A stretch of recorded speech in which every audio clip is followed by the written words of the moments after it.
Peace and respect to you all. Welcome to Demolished Doctrine, the beginning of the end of religions, with our regular weekly show. And both guys praise what is. We have Mac and Steve tonight. All right, so Mac, I think we were just talking offline a little bit, and I think we're gonna go back to Enoch. Would you refresh everyone's memory where we, including me, I'm not shy, I don't remember what we were talking about concerning Enoch that you're referring to. Right on. Okay, well, we occasionally circle back to Enoch because it's the book of Enoch. Of course, the extra biblical, so-called apocryphal book is not only very instructive in in terms of like fleshing out the details of the creation story and specifically the parts of the story that involve the rebellion of a certain sect of angels from God, but also in the mechanics of the creation and ultimate destruction of this planet, and how all of that works together. And I know that was maybe not as critical as the David and Goliath story, but a big part of your journey in terms of discovering what exactly is going on. And so you have a familiarity with that text that I think is actually fairly unusual among modern readers. So just because it's not very commonly read. And then the other thing that's unusual about it is it's not very cryptic. It's pretty on the nose in terms of its description of things. It's you mentioned, this is where we were at last time. You mentioned how Enoch seems to be sort of foolish in the story, and Steve noticed that it was almost had a comical element to the writing because Enoch keeps saying silly things that are obviously silly to the angels that are showing him around, but and they're like saying, what, like, seriously, why are you even asking that? Anyway, so before the chat we were talking a little bit about the fallen angels and what ultimately happens to them, and Enoch was shown that, and was shown the type of prison that they would be within. And I don't think that's described in the rest of the Bible. No, it's not. Maybe not that precisely anyway. So that's kind of where we were at. I know Enoch touched the side of the cell, and it was very smooth like dough. That is such an incredible metaphor. I've been thinking about, I work with dough almost every day. I'm trying to figure out this pizza business that I'm working on. And so I touch dough a lot, and there's nothing like it in terms of its smoothness. Maybe like a baby's skin is similar. In fact, that's the kind of texture you go for when you're kneading dough. So that metaphor really stuck with me when you said that, but it's also part of this comical moment with the angels. So I guess we could go from there. Absolutely. Do you have anything to add to that, Steve? No, I don't. Okay. All right. So let me give an overall picture in review of what I believe the story is saying, and then we'll go into the details of the pit of hell, its purpose, Enoch's experience of a pit of hell. That is not he's not in the pit of hell, because if he were, then he'd be being covered by lava, and that would be the end of Enoch. So they gave him a sample pit as like a demonstration or something like that. Like, for instance, where John, the divine, is recalling the end times in the book of Revelation, how it was conducted. If he were in the first person in what he was describing, he'd be dead several times. Okay, so a 57-pound rock falling from the sky hits a person and kills. Well, you don't get to finish the sentence, right? So it's not like Monty Python where you get to carve into the side of the cave, arg, as the thing's killing you. That's not realistic. No more realistic than Moses writing of his own death. But moving on then. So here's the overview. When this planet was created, certain things, or let me be proper. When this planet was repurposed by a large group of very powerful beings, And we can only say that they were good or bad by whether or not you think the earth is good or bad. And that's the only way you can tell, because from the words themselves, you literally can't tell. If you think this earth is an evil thing, you can call them evil beings. You'd be justified, if that's fair. So they say that they dump certain materials here in a certain order. And by the way, if you look at sea basins and water flow across the continents, not something small like a global flood like the Christians are looking for, but I mean stuff that scarred bedrock all in the same direction for thousands and thousands of miles. If you go and look at that stuff, it's evident that this earth was scarred by water, just not at the scale Christians are looking for, at a much larger scale. And when you look for hypersonic evidence of hypersonic wind blowing straight down onto the planet, just use Google Earth and look for these overlapping rings of mountains. And the inside of the ring will always have a repeating triangle pattern, and the outside of the ring will always have a sand dune appearance. It'll be smooth without that repeating triangle pattern. So we know that there was huge amounts of downward pressure at hypersonic speeds in atmosphere on this planet at some point. It's not a question. Scientists just don't talk about it much because we can't figure out what could have caused that. We don't have a causation for a straight downward hypersonic wind in like overlapping pockets all over the planet. You got no explanation for that. That's weird. And sometimes it hit at an angle and ripped sideways and made two sets in a very narrow valley of those triangles, and the triangles are leaned out like that, and they're just like, it looks like a machine gun, it looks like a rail gun or something. It's so perfect. And that happened a few times. And that would happen if it just got at a slight angle and all started going the same direction. That's what you would get. But anyway, so then they claim that they put simple plants and came back later and put more complex plants. And of course, within that is, blue-green algae, things that you can't tell if it's a plant or an animal and whatever the hell else. And we see huge simultaneous death. I think it's simultaneous death. Not everyone agrees with me. In microbial life, and especially there's a lot of evidence of that in single-celled crustacea, diatomaceous earth formations of chalk. And sometimes these chalk beds are like a mile thick, sometimes more than that.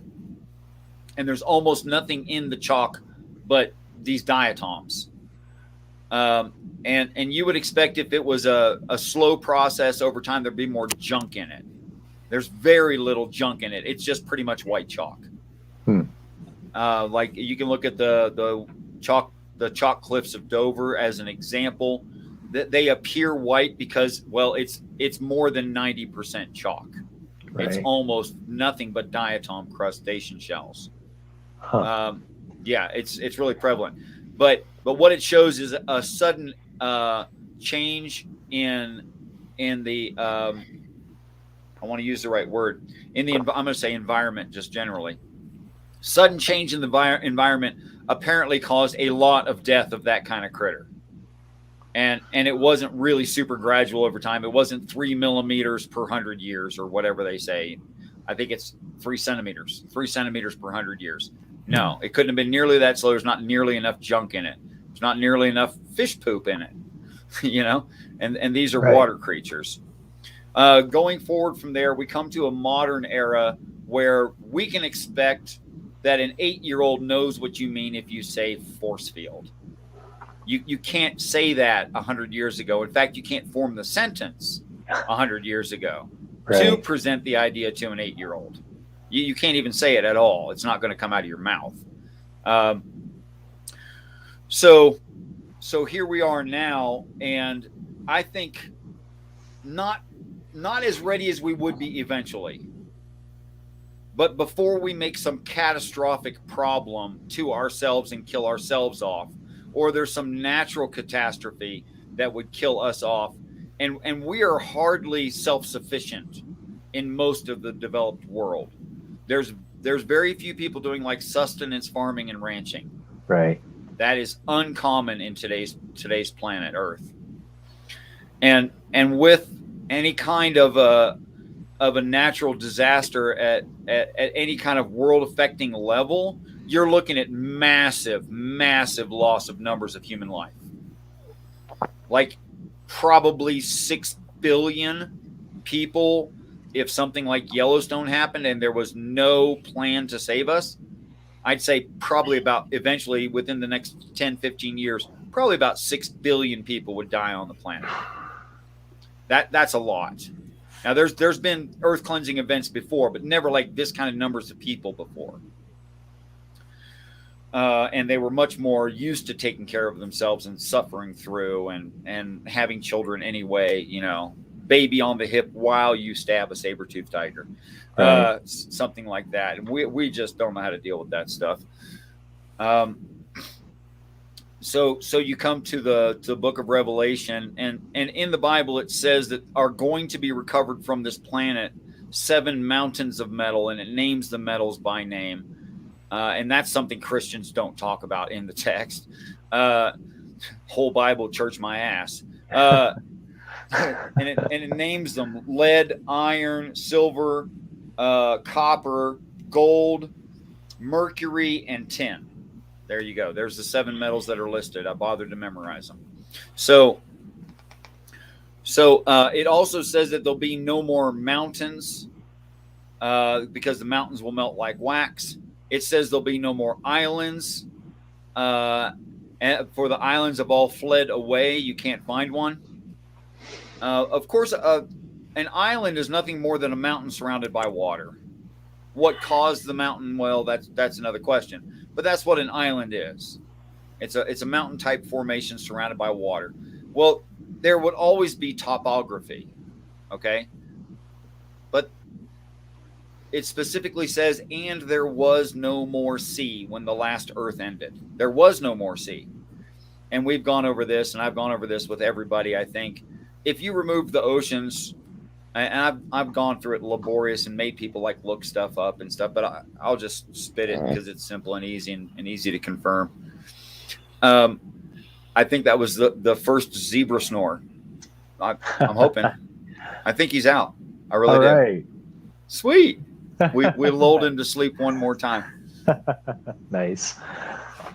I'm going to hit his microphone there and just keep on going so everything sounds normal, so he can continue to fall deeper and deeper into that sleep and bless him. I hope he's enjoying it. Absolutely. Okay,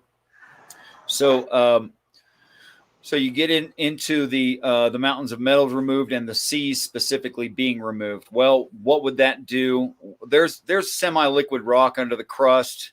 If the oceans were lighter because they were missing, the ocean basin itself was lighter, it would tend to go upward, other things to sink and try to equalize like so much of a shepherd's pie. So then with that happening, you'd have severe crustal plate movement, both up and down and sideways in any given direction. It would just release all kinds of pressure, sure, and stuff would slip in every direction. This is why the Elohim timed the removal of the oceans to the crucifixion. How's that for a revelation? This one's new for me. Boy, that'll do it, huh? Yeah. Yeah, that'll do it. You want to talk about a quaking of the earth like no man has ever seen? Right. You want to talk about the veil on the temple being torn in two? Right.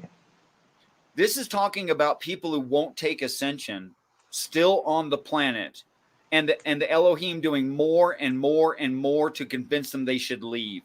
Right. That they should take the offer. Which it doesn't matter when they ascend, they all get the same reward. It's all one heaven. What's that? It's the dead walking in Jerusalem too. Just kind of came to me. Yeah. Yes. That whole scene. Right. Yeah, it's not taught. Dude, look in the history records. There was never dead people walking around in Jerusalem. Right. But the word Yaru Shalom means found it peacefully or found it in peace. You could say it either way. Oh, sure. It's a reference to the planet. That it was a beautiful woman holding a clean cup adorned with lavender and jewels and gold and rubies and purple and scarlet silk. And yes, it was. I'm sure, before you go to some undeveloped place on the planet today, it's beautiful like that. It'll blow your mind. I've personally been to Honduras. It is smashingly gorgeous. Wow. Okay. As soon as you get away from the cities, you look at nature and you go, wow, this is amazing. But it becomes full of filth. Her cup becomes full of filth. She becomes inwardly filthy. That is to say, the things we're doing to the earth are not obvious to your average citizen. It doesn't look like we're destroying it. But you go and look into the science of what we're doing to this planet, we're destroying it. There's no two ways about it. And I don't even know if we can fix what we've done. Sure. Even if we stopped polluting and we went to a very clean way of looking at things and we really regulated ourselves, I'm not sure we can turn it back. I'm not sure there's a saving this planet from our effect onto it. Okay. So going on from there, you would have tectonic plate shift in the extreme, unimaginable extreme. You would have volcanoes popping up everywhere on every new fault line that didn't exist yesterday. That's right. Yeah. And you would have rocks falling from the sky just everywhere, which is repeated throughout the text. It said, I can think of 3 times that it says that. One of them being in the book of Revelation. But at that moment, it also says that it kills 1/10 of the human life. And it says the number that is 1/10, 7,000. So that's 70,000 total populace on the earth. Now, did some people die before that because of the 7 years events? Yes. Of course. In huge masses of 99.99999% to get the total population of the earth down to only 70,000? No. Those deaths are not accounted for. In fact, when it says 7,000 dies, it exaggerates it, talking about the emotional loss of those people, that they could not change their minds about what was going on around them, adopting the new paradigm. And it says the blood was as if it was blood up to the reins of horses. Wow. And that number's only 7,000. Right. So, I mean, that number could have been 4 billion. You know, and how would you express the blood of 4 billion? You know what I'm saying?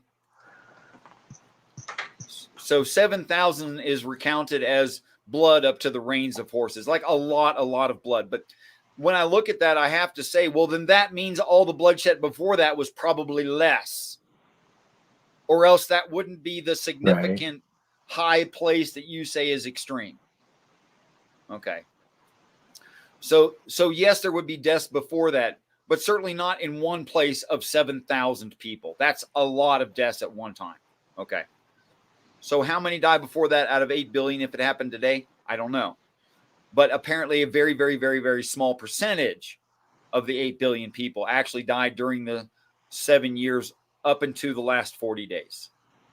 Now, at the crucifixion, of course, you have the road to Emmaus. You have Jesus returning. They don't recognize the dude.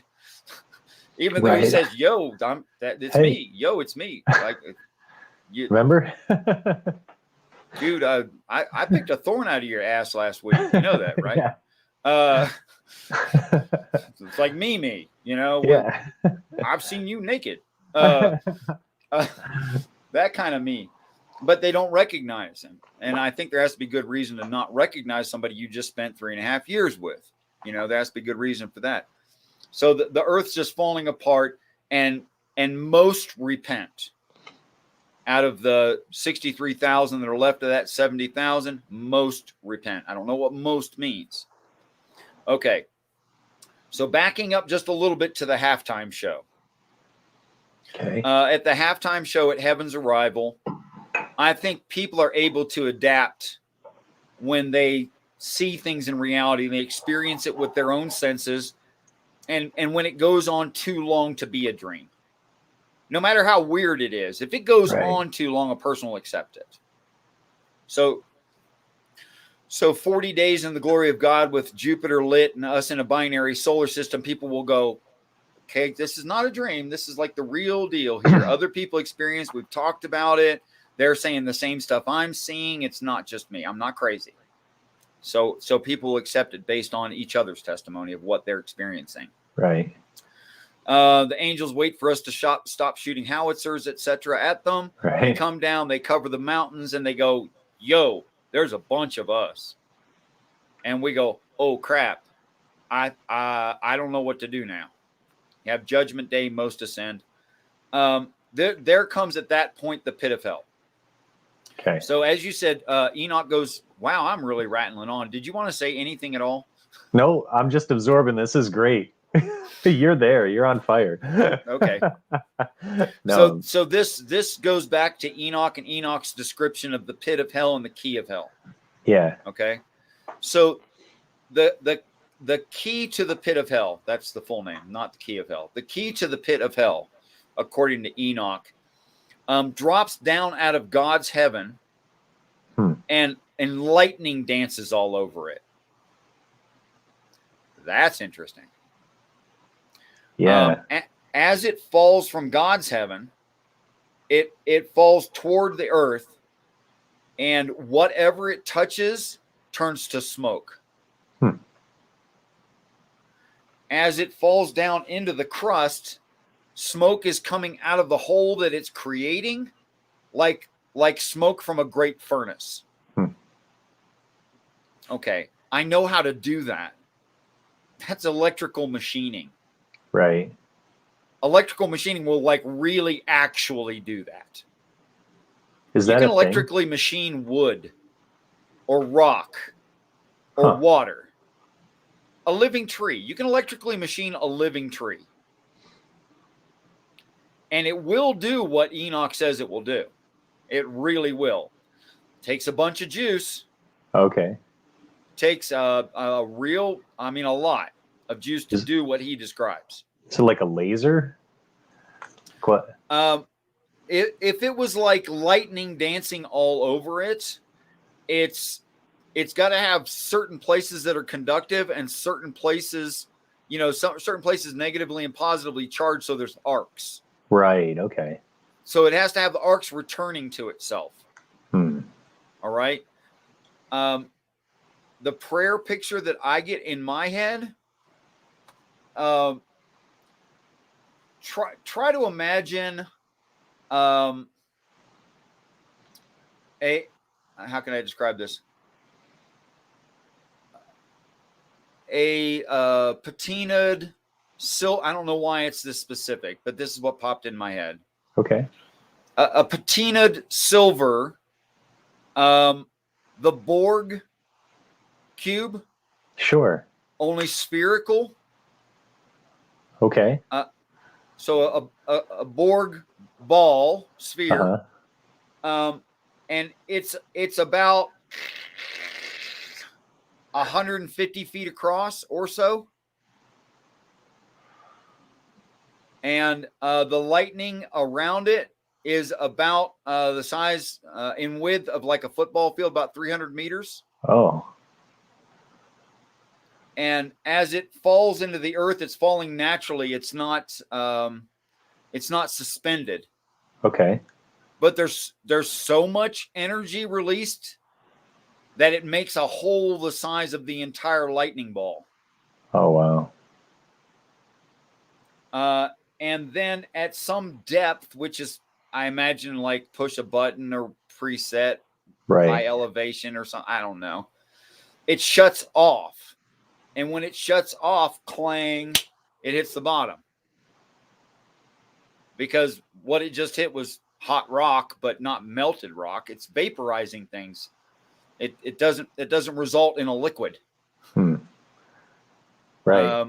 If you electrically machine at that kind of what's described there, where you're getting smoke coming out of it from your material is like actually volatilizing and vaporizing off of the surface. Gotcha. And we can do that on small scales. It works just the same on all scales that we've discovered. Interesting.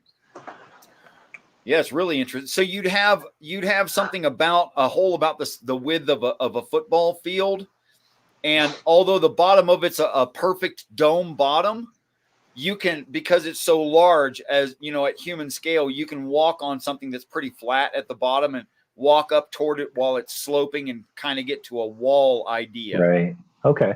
Which is what Enoch says. Right. The angels fly him down into this hole. It doesn't say how deep it is. No reference whatsoever. But it doesn't really matter. It could be only as deep as it is wide. It'd be super impressive. Right. As a sample. Right? Yeah.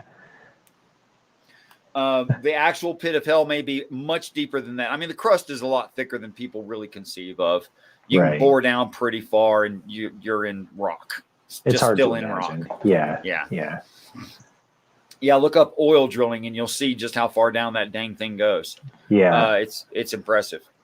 So he stands on the bottom of it, and he feels of it.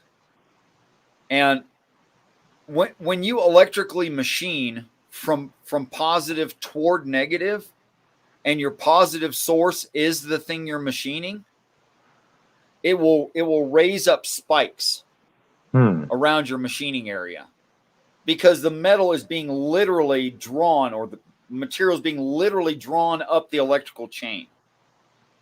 So it makes razor points around your machining. If you run the juice the other way, it makes scalloping. Oh, sure. Okay. Incidentally, Valles Marineris on Mars has spikes. Grand Canyon on Earth has scalloping. Interesting. Which it looks like a really big energy transfer between Earth and Mars to me, but that's another topic. Yeah. Okay. What? Oh, yeah, I can show you like pictures of Mars where you see the phi spiral south and north of Valles Marineris. You see the hashtag on one end, and you see the big smooth on the other, and rocks scattered everywhere all over Mars. Huh. It looks like there was a lightning discharge out of Mars, perpendicular to the surface of the planet while the planet turned. Wow. Which means the electricity had a singular object that it was going toward. That's another story. Sorry. Yeah, we need to do that someday. That's crazy. I love to talk about Valles Marineris versus Grand Canyon. It makes perfect sense, actually. It has nothing to do with Kent Hovind or flood theory, but it makes perfect sense. Why that's there, I can't see avoiding it, actually. It would be there under these conditions. Right. Okay, so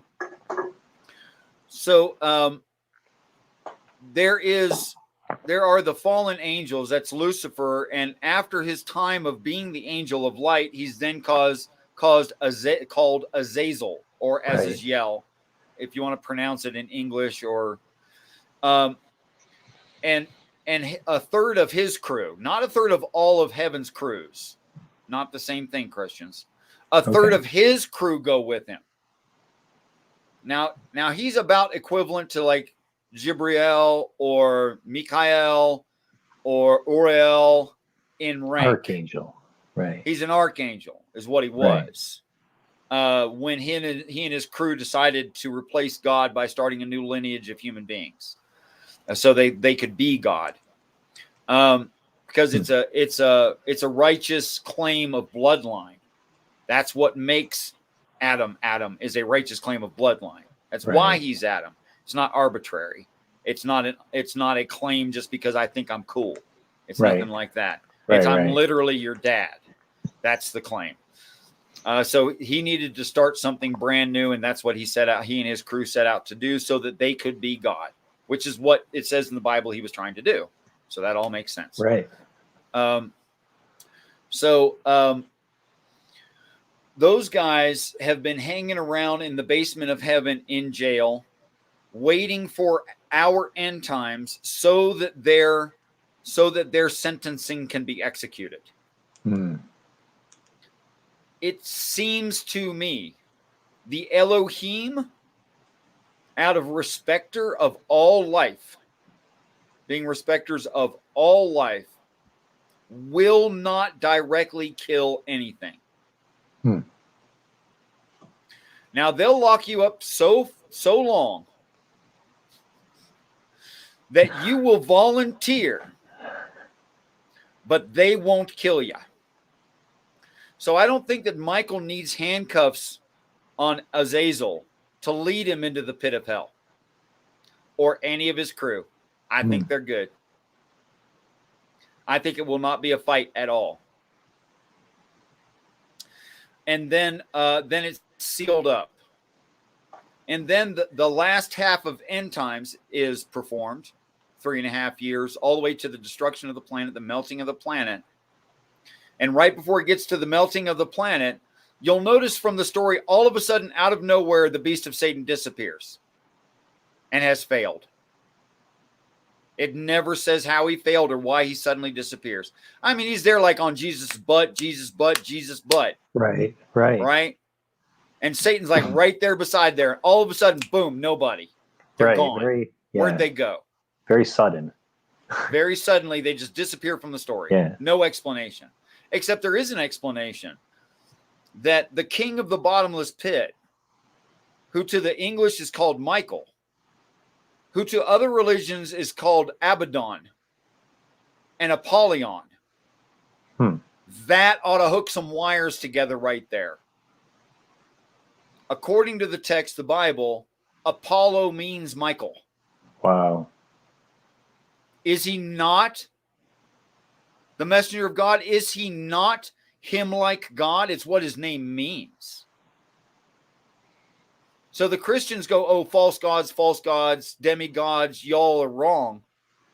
What the Bible says is Michael's been known by many names. He's called the destroyer. And because he helps conduct end times, he is the destroyer. Right. I think that's not a joke. He's actually going to do it. He's part of that crew. Maybe the lead of that crew. It looks like he's the lead. He's playing like all the major roles. Right. The only major role he's not playing is that of Gabriel as a messenger of a word of truth. Other than that, it's like Michael's everywhere. Well, okay, well, that speaks to me that Michael's everywhere. So he's running the show, apparently. And then he's the king over the bottomless pit, the one who puts Satan into the pit, not the king in the bottomless pit. Let us not be confused. To be over something is not to be subjected to it. It's to be in charge of it. Right. It wouldn't make sense that Satan is the king of the bottomless pit anyway. Right. Like, what did he do? Lock the door from the inside because he likes it? Make sense of that for me. And I've heard Christians actually say that. But you can't make sense of the idea of being trapped in something you want to be in. That doesn't make any sense. I guess he could I've be actually like, heard Christians say hell's locked from the inside. right. I guess he could be like one of those tough guys in jail that everybody like he takes care of, and even the guards bring him special stuff. I don't know. Maybe. Yeah, but maybe. That's wild. Yeah, I've always understood Michael to be sort of like the general, you know, like leading the troops, and understood his name to be the same or a name of God, really, you know. So it's you know, that's interesting to identify him with Abaddon, which it's been a long time, but I think that translates to destroyer or something like that, right? Yes, it does. Yeah. So, and he's of course also the one that slays the dragon in the and he is sort of the Arthurian version of the apocalypse, you know. So so do these angels die in the pit, or are they just contained eternally? If you mean Azazel and his crew? Yeah, those guys. Azazel and his crew, yes. Yeah. Having physical flesh, being stuck in a hole in the ground while the crust melts. Right. Yeah, that'll kill it. That'll kill a dude. Now, is that the same thing as God? I know they No, can... no, I don't think you were being. Okay, cool. I just remember you talking about them like being able to, or the same kind of people being able to resist machine gun fire and stuff. So I wasn't sure. Maybe they could survive that too. I think all their cool technology has been taken away from them when they were jailed. I see. Okay. I think you Gotcha. lose that privilege when you go to jail. Makes sense. Yeah. So, me saying that I believe Azazel, who was once Lucifer, and he might be a reverse Neo. I'm not sure how that works. Right. Like I said before the show, I haven't prayed about this point, and in some personal reasons, I don't really want to know how this works. Right. And here's why I don't want to know how this works. I might develop empathy. Right. And I don't know where that's going to take me. Because it could be true they're lost forever. But it's also true that people on this earth have died and were lost forever. And yet get restored. So there must be accurate enough record of a human being on this earth to restore them later. And I mean the actual real them that you knew as your grandma, that person. Right. The exact person. Well, that's really accurate records. And however those records are stored, I have no idea. How they're put to the person, I have no idea. I have no idea. Perhaps 50 angels have memorized all the material to the point where, because their minds work so much better than ours, they can temporarily become that person, pray to that person, and kind of inject them back into themselves. I don't know how it works. That would be a mind-blowing experience right there. That sure would. It's a plausible explanation, although I don't know that the Bible does not. I can't find where a religion talks about that part of it. It does talk about being lots of religions talk about being reincarnated, being restored, having life after life, not life after death, life after life, and these kinds of ideas. How it's performed, like in practicum, no idea. It doesn't. I've never seen one go into that kind of depth. Love to find a religion that does. Haven't found it yet. So that's a part of the story I don't have a lot of clarity about. I just haven't found it. It's almost very likely to be in Norse mythology, though, because it turns out that Ragnar is the. Let me see if I can get this right. Okay, this is not going to be perfect. I've been over it once and a couple months ago, and it was a cartoon chart, and it was stated as being way too brief. So some of this is likely to be wrong, but I'm going to say it anyway with that caveat. Okay, so Wotan, or Odin, is hung on the world tree, gives up an eye for wisdom. Right. And then he pretty much disappears from the story, despite any DC comics. Okay. And it's actually Ragnar or Ragnar. I think it's Ragnar.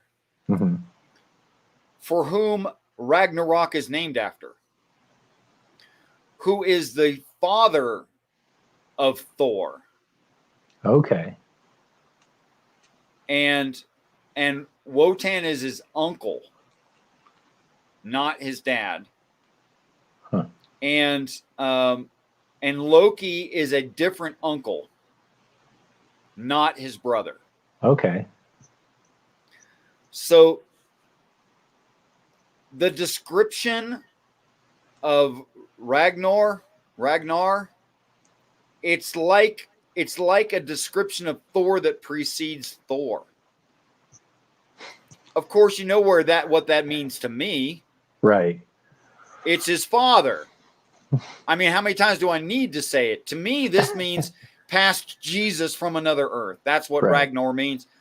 And he's the one that conducts it. Well, if it's named after him and he's conducting it and he's the father of the present time hero Thor, this story's starting to look pretty familiar, Mac. Yeah, boy, it sure is. Isn't that amazing? Including like the extreme water movement that will kill you if you're in the way. the extreme winds, air being extracted off of the planet eventually. If you were here Come for that, on. it'll kill. I'm not kidding you, man. It's all there. Wow, that's crazy. They even have the beast of Satan represented by this giant wolf. Yeah, sure. Fenrir. Yeah. But again, he's not your kind. Right. He's different from you. And he's nothing but vicious and sneaky. Right. And there's no good in him. But he's intelligent and he's effective. But he's not of the gods. Yeah. Stuff like that. It's amazing.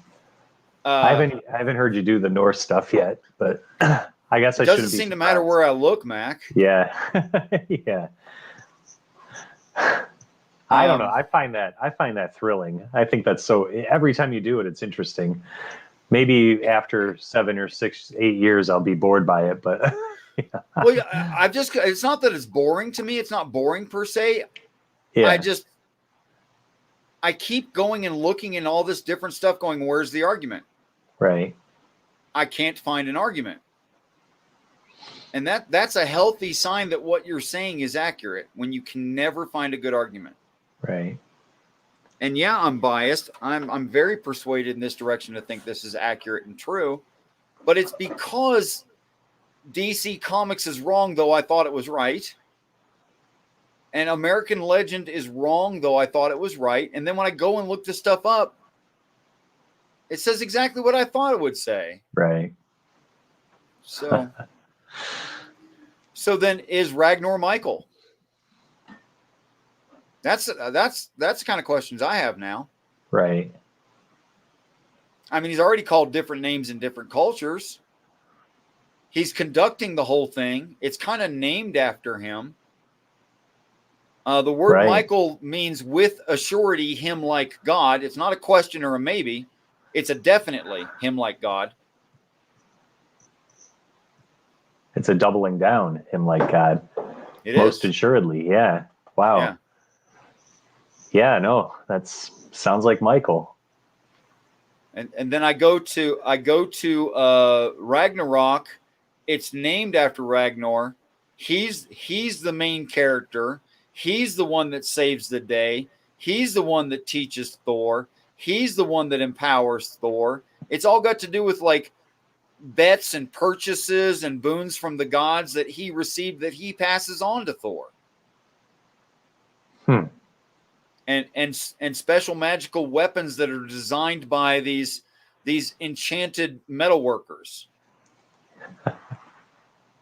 I mean, it just keeps going like that, man. That's awesome. Enchanted metal workers able to do things that you will see as magic. Right. Yeah. That's perfect. I mean, it really is, isn't it? Yeah. For an ancient description of technology. Yeah. That's a great description of technology. I was thinking today about how, years ago I read the Joseph Campbell books and the, all of the exploration into mythology that he did sort of from a postmodern sort of direction. And he focused a lot on the so-called hero's journey. And I was thinking about how that applies, just that idea, that framework of a story applies to this as well, although weakly, because it's a weak skeleton of a story. There's not a lot fleshed out when you break it down to it's like just the common high points, right? Exactly. But it is this story still. And so this story is humanity's story. So I guess in a way that, in the sense that that's expressed in the Marvel movies, that it's the Marvel movies still express this story, Sure. As long as there's a hero having a journey, that's still, you'll find elements of this because this is what the journey is. So I think it's as basic as that. I think it's the story that people told each other before we had written language. That's what I think is going on. No, I think it's true. And I think that in many cases, that's when religion was delivered. As soon as they became cooperative enough, they received a religion. Right. Now, not everyone had written word at the time. There are, to the Aboriginal Australians, the messengers came and told them about the messenger's dreams.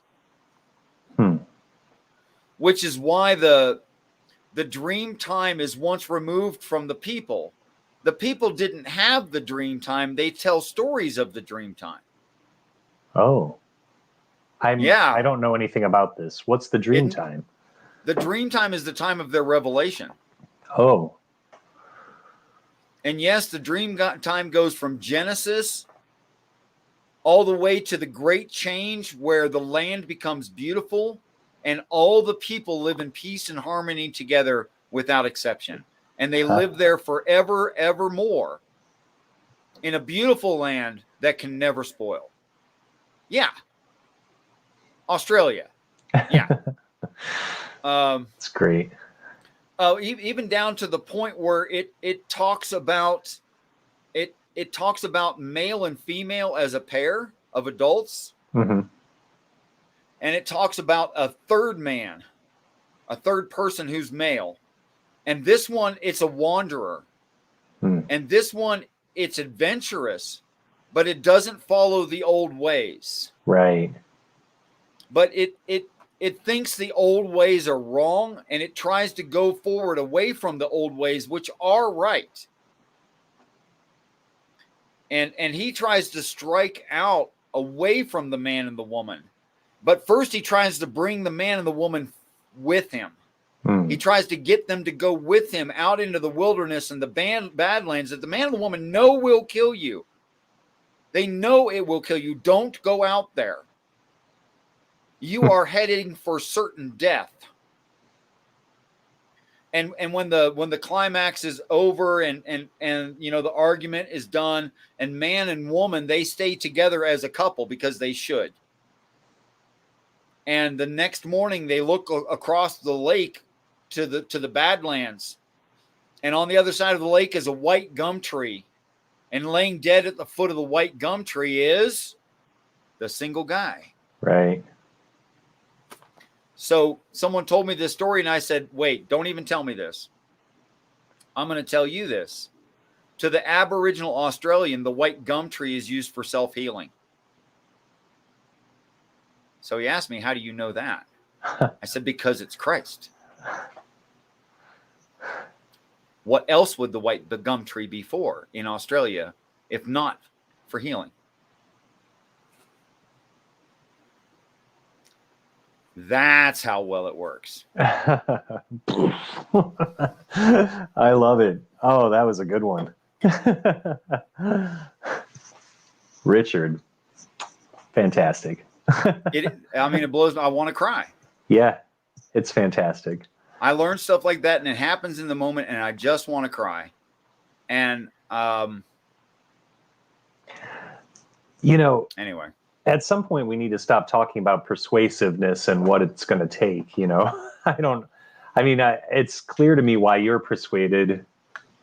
I don't know what's keeping me. I honestly think it's because I haven't had the visceral interactions with the divine that you've had. And every time I bring this up with you, I honestly I get a little bit weepy because I feel like it's a big vulnerability and a big sadness for me that I can't seem to connect like that. That could be a problem, Yeah. No, it is I find it to be a problem for me. No. What I'm saying is the problem can be a problem. Oh. The problem can be a problem within itself. I'm not clear. Okay, here's one of the big problems with organized Christian religion. They're constantly saying that prayer is something to be attained to. They're constantly saying that prayer with the Father is special. Right. They're constantly saying that if you receive something in prayer, it's a flipping miracle. That's not what the text says about it. The text says this is a common experience that you've been having your whole life, and you never put a label on it. And because evil wants you to not understand that, they make it a theme park. And you know, if I walk down the street of Santa Fe, New Mexico, and in order for me to be normal and acceptable, a Ferris wheel has to pop up out of nowhere, I'm looking for a Ferris wheel to pop up. The problem with that is Ferris wheels don't pop up into reality. They don't do that. Right. So I have this immense, unreasonable, grandiose thing that I'm looking for.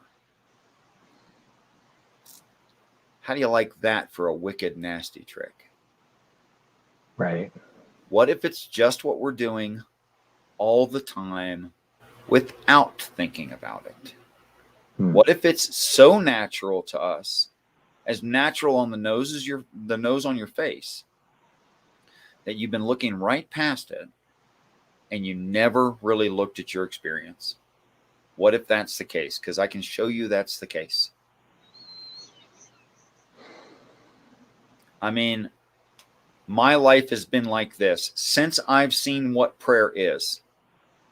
And I've pointed it out to so many people so many times. And in a very casual, hey, did you notice what just happened kind of way? See, the problem with this scenario right here with this talk is I'm talking a lot. That's the problem with this. And the problem is that you guys are trying to be involved in a YouTube channel, which means you've got a goal in mind. You're doing a thing. You're performing an act. And you think it should look like a certain thing. So that's what you do. And if you like me at all, you try to be as cooperative as possible. You know how inconducive for prayer this is?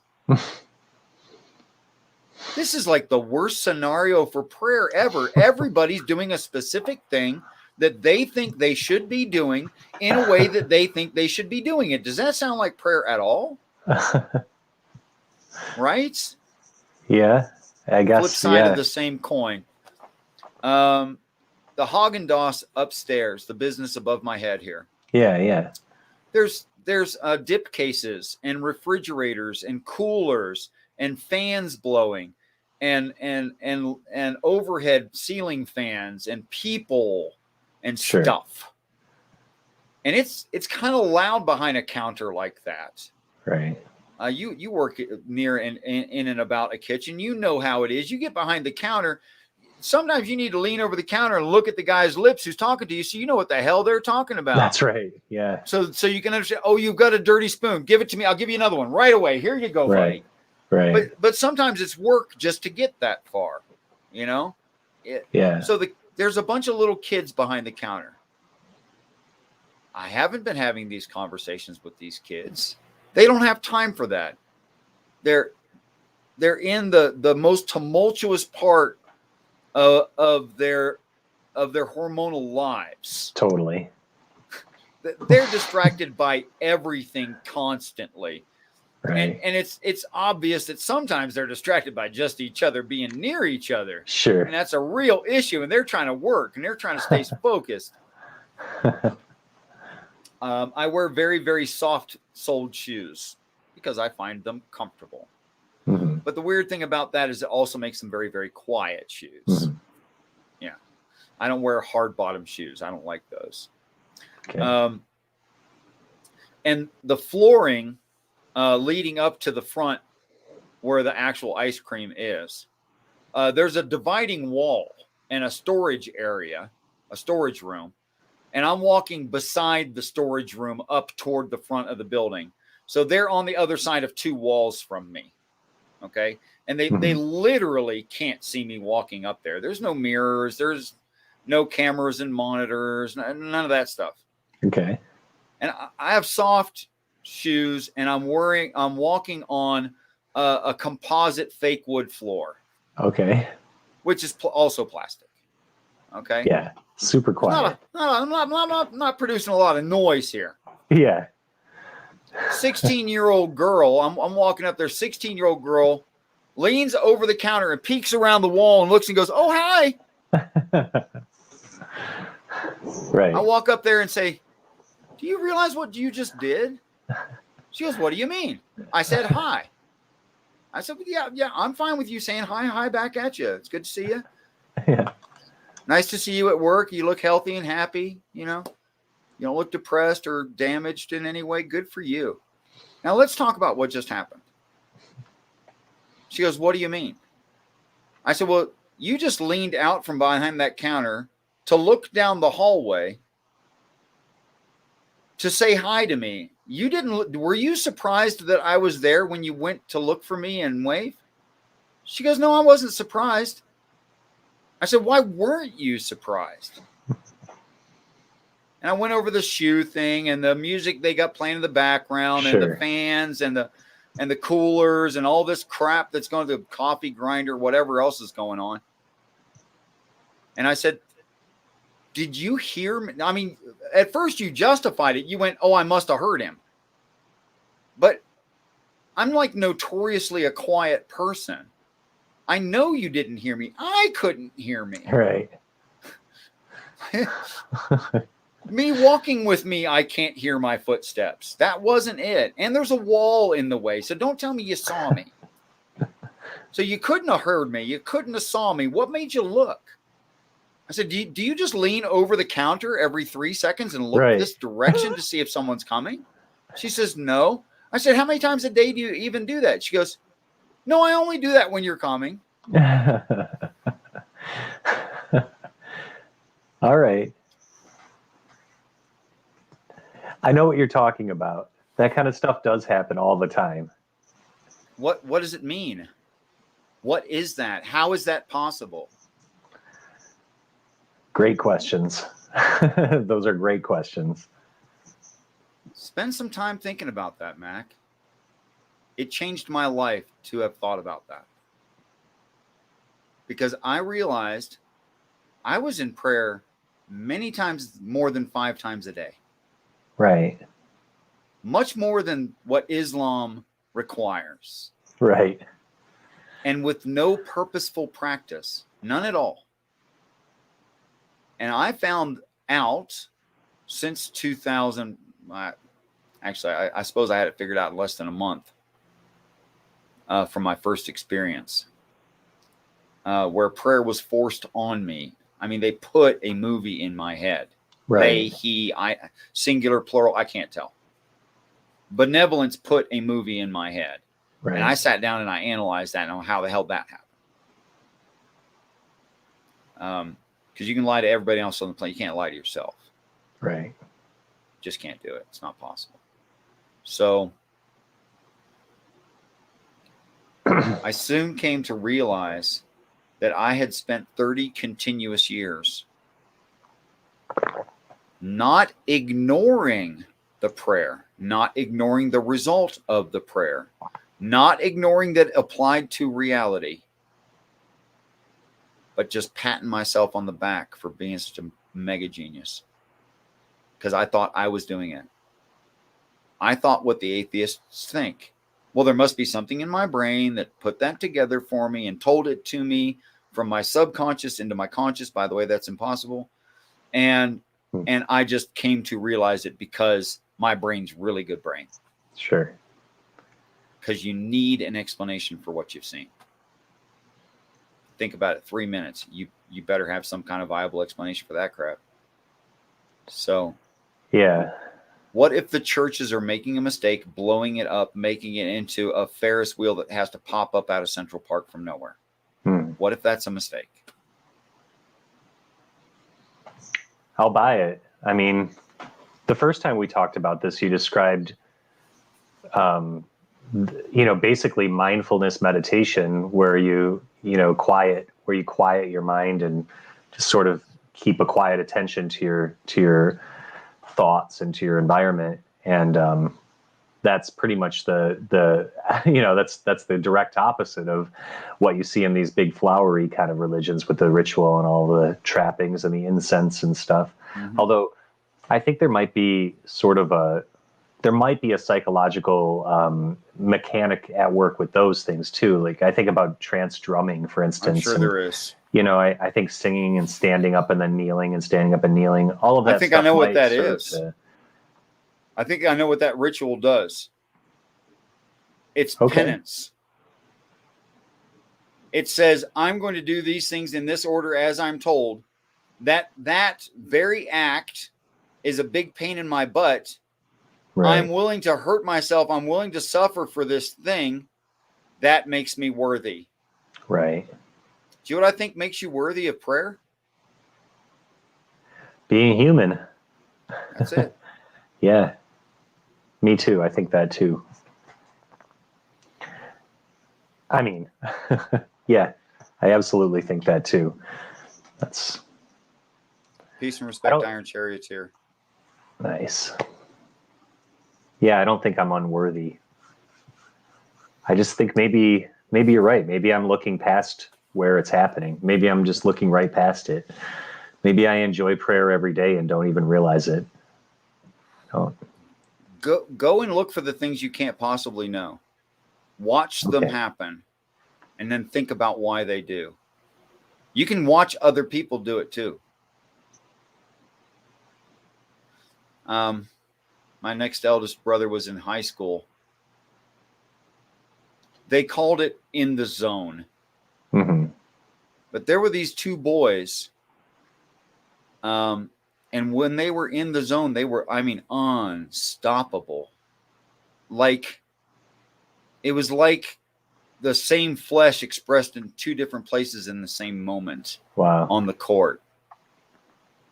And they could be like, one is running away from the other. And the other one's, blocking somebody else or guarding somebody else. And both of them could do this with each other. Just take the basketball and throw it behind them directly to the other guy 30 feet away and put it in his hands. Wow. And nobody expected that. And they would do it like all the time.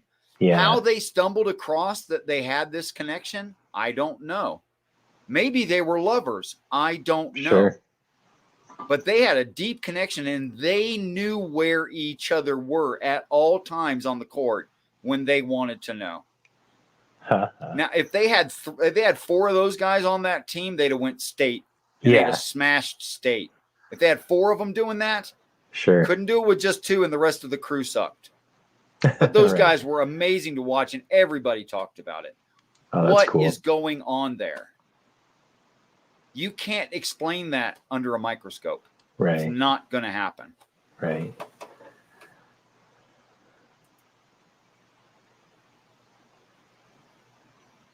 Oh, Jamie, you're quoting a poem or something, aren't you?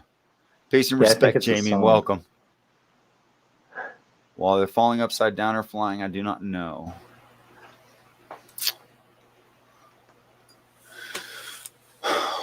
Or maybe you're trying to say something about me. And if you are saying that, I'll accept that. I totally accept that. It's from the Bible. It's 2 Corinthians. He was caught up in the third heaven, whether it was in the body or out of the body. I do not know. God knows. Okay. It's 2 Corinthians 12:2. I only know the King James. If it was in King Jamesy language, I might have recognized it. Maybe not. Right. Sometimes through this journey, I have felt like I wasn't sure if I was flying or falling. It's been like that a couple times, so I sympathize with whomever wrote that. Yeah. Yeah, I think Jamie Russell might be referring to you. It's nice. Yeah, he affirmed. He gave you affirmation. That's what he was referring to. Right on. Paul didn't know. Of course it's Paul. Why wouldn't it be Paul? Like an apostle could have written that. Right. Jamie, I got a question for you. Paul goes around correcting old ideas. He's a direct follower of Jesus Christ. He expresses things with great certitude. He's not maybe about it. And the apostles don't quite agree with him. Try to make him not Jesus. Go ahead. He is one who performed the duty to be the order of Melchizedek, a Jesus Christ.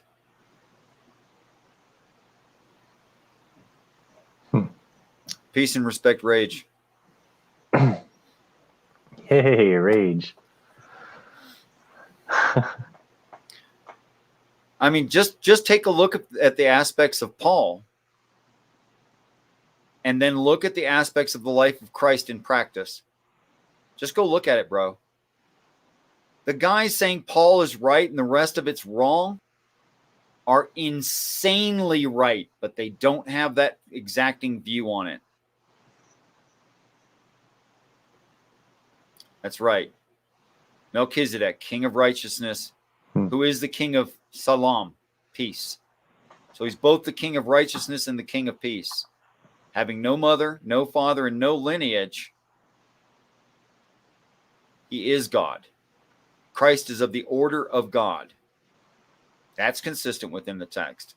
But you can't be of an order by yourself now, can you? You can't be of the order of God and lonely. Those terms don't work.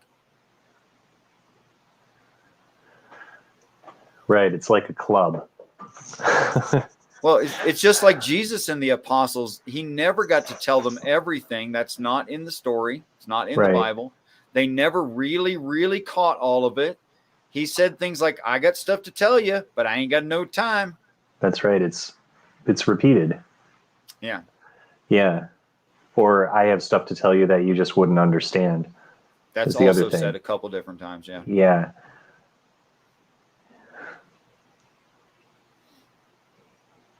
Yes. Michael, I believe, was a past Christ, also of the order of Melchizedek, an archangel and priest over angels in heaven, as described. But I think that's what it means to be a priest and a king over angels in heaven, is to have been a Christ. And I don't know where else you're going to justify one besides that definition.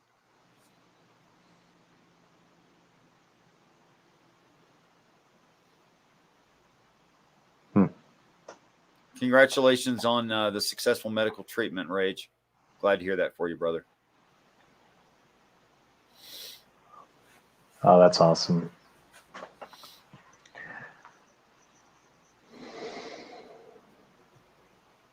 I think it's a good place to stop. What do you think, brother? I think so too. I think it was a great talk as usual. You've given me, as usual, a lot to think about. So I expect that, as usual, I will grow significantly between now and the next time we see each other. So should be an interesting journey. I wish you peace. Thank you. And an adventure on your journey. Thank you. Thank you so much. And thanks to everybody in the chat for coming by. And thanks for Zebra for getting some nice sleep. That's the best compliment I think you could pay us, that we were a safe space for you to fall asleep. So that's lovely. I really love you all. So peace and respect. Peace and respect to you, Mac. Yeah, good night. We'll see you next week. To everyone who came by, thanks for dropping by. To anyone who might watch this in the future, thank you as well. And I want you all to know that I truly look forward to the day that we're all great friends. Peace.